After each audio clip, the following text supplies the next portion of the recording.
পালা বদলের পর রাজ্য জুড়ে পালিত হচ্ছে বিজয় উৎসব। পশ্চিমবঙ্গের শহর ও জেলার বিভিন্ন প্রান্তে পুজো পাঠ করে আনন্দ উচ্ছ্বাস প্রকাশ করছেন গেরুয়া কর্মী ও সমর্থকরা। হাওড়ার দানিশ শেখ লেন রামনবমী উদযাপন কমিটির পরিচালনায় পশ্চিম বাংলায় রাষ্ট্রবাদী সরকার গঠন উপলক্ষে বিজয় উৎসব অনুষ্ঠিত হলো। প্রধান অতিথি হিসেবে উপস্থিত ছিলেন পদ্মশ্রী শ্রী কার্তিক মহারাজ। অনুষ্ঠানে যোগ দিয়ে পশ্চিমবঙ্গের বিগত বাম এবং তৃণমূল কংগ্রেসের সরকারকে রাজ্যের মানুষের বিশ্বাস ভঙ্গ করার জন্য দোষারোপ করেন তিনি। পাশাপাশি বছরের পর বছর ধরে রাজ্যবাসীকে প্রতারণা করার অভিযোগ করেন। পাশাপাশি দেশ হিন্দু ধর্মের প্রসারের উদ্দেশ্যে বক্তব্য রাখেন তিনি।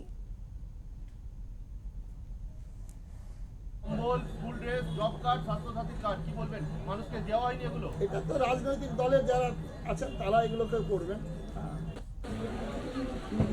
মানুষের উপর অত্যাচার করেছে, মানুষ প্রতিদান দিয়েছে।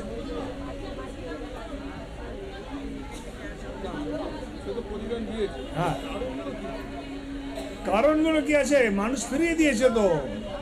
মানুষের ওপর যে সমস্ত কাজগুলো করেছে সেগুলো তো মানুষের পছন্দের ব্যাপার ছিল না, জোর করে চাপিয়েছে।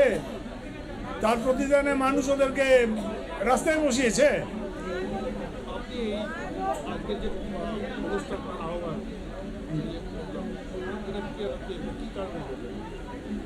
আমরা হিন্দুত্ববাদী লোক, আমাদের ধর্মীয় চেতনা যাতে জাগরুক থাকে, আরও যাতে ধর্মীয় চেতনাকে আমরা তার শ্রীবৃদ্ধি ঘটাতে পারি, মানুষের মনে যাতে তার ছাপ পড়ে, সেই জন্য আমরা কার্তিক মহারাজকে এনেছি। কার্তিক মহারাজের আমরা ভাষণ শুনলাম এবং তিনি যে সমস্ত কথা বললেন সেগুলো লোকের মনে রাখার মতন কথা, এবং এর প্রভাব সমাজের ওপর থাকবে।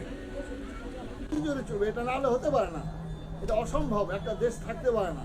হ্যাঁ, এটা তাদের বাংলাদেশ পাকিস্তান ওটা ফিক্সড ডিপোজিট, আর এটা হলো জয়েন্ট অ্যাকাউন্ট, এটা চলতে পারে না। শুধু ধর্মীয় ভাতা মানে এটা তো কোনো ইসলামিক ভাতা নয়, এটা সবার ক্ষেত্রেই বন্ধ হয়েছে।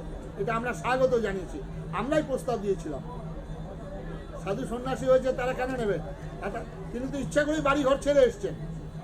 তো বাড়িঘর ছেড়ে এসে আবার সরকারি পয়সা সাহায্যের দিতে যাবেন কেন? মানে সমালোচনা, এটা তো গণতন্ত্র, সমালোচনা করতে পারে। এক একজন সমালোচনা এক এক রকমভাবে করবে তার দৃষ্টিভঙ্গি নিয়ে। যার যেমন ভাব তার তেমন লাভ। সহজ কথা। ভারতবর্ষের সংবিধানে যে 30তম ধারাকে সংশোধন করে এমন করা হলো যে খ্রিস্টান মিশনারিদের পরিচালিত স্কুলগুলোতে ধর্মীয় শিক্ষা দেওয়া হবে, মাদ্রাসা পরিচালিত স্কুলে ধর্মীয় শিক্ষা দেওয়া হবে। আমাদের যারা সাধারণ স্কুল সেখানে কোনো শিক্ষা দেওয়া হবে না, নৈতিক শিক্ষা। ধর্মীয় শিক্ষা মানে নীতি শিক্ষা। আচ্ছা, তার জন্য রামকৃষ্ণ মিশনও বাধ্য হয়েছিল যে আমরা একটা সম্প্রদায়ভুক্ত। সুতরাং এটা কখনো হতে পারে না, এটা অসম্ভব।